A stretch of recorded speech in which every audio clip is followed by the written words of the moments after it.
here tonight, but like Anne wrote a letter. I hope you all are comfortable because Jerome wrote a lot of letter.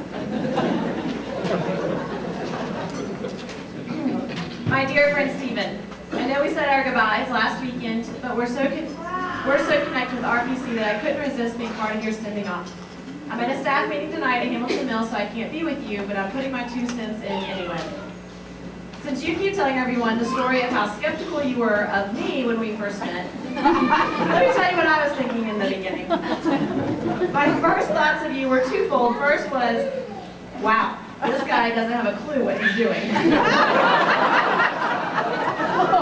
He follows that with, but don't be offended. Even though I was right. The same was true for me when I started teaching in North Carolina right out of college. Secondly, I thought, seriously? This guy's wearing a hat to work? So yeah, it took a while to hit it off, but we did. But we did get there and turned into a beautiful friendship and partnership in ministry. You have grown tremendously the past 5 years. When you started here, you were pretty much only interested in hanging out with high school students. And while you still love that, and you're awesome at it, you've expanded your ministry to proactively include their families and their leaders too. Your knowledge of Scripture and theology has grown tremendously, as has your ability to teach. You're very good at it. Even your communication skills and ability to interact with all kinds of people have grown since we first met.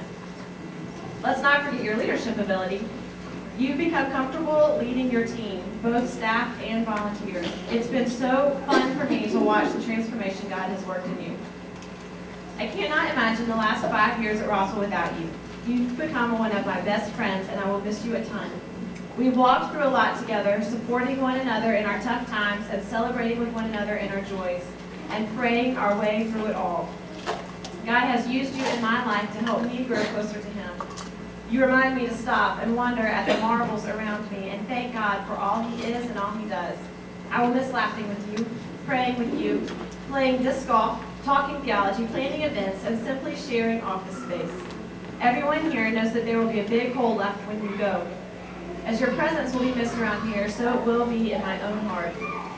As much of an honor as it is to do ministry with you, it was that much more of an honor to call you friend. I feel like Paul and Barnabas. They did ministry together for a few years through thick and thin.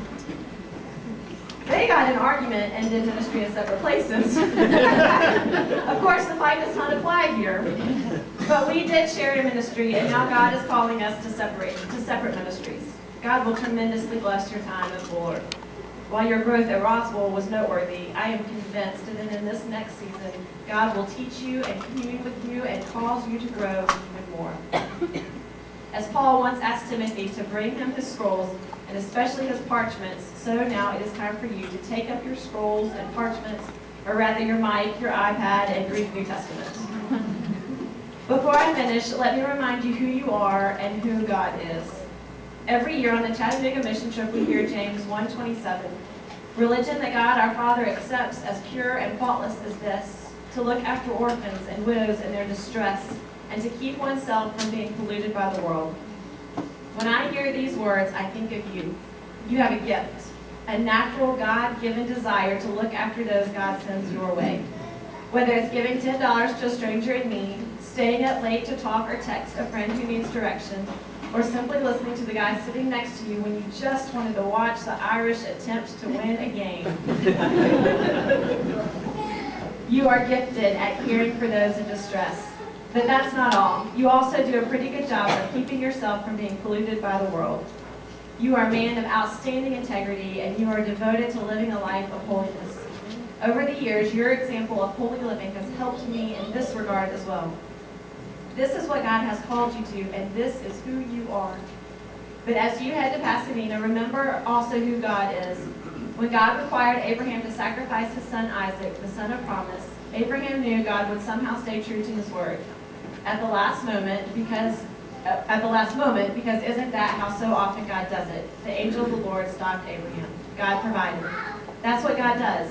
Abraham even called that place, the Lord will provide. That's who God is, the great provider, the promise keeper. He knows your needs, and he will continue to watch after you. Do not fear. You just keep looking after those in distress and living in holiness by the Spirit's power in you. You have made a significant impact on those at RPC and on me. You will not be forgotten.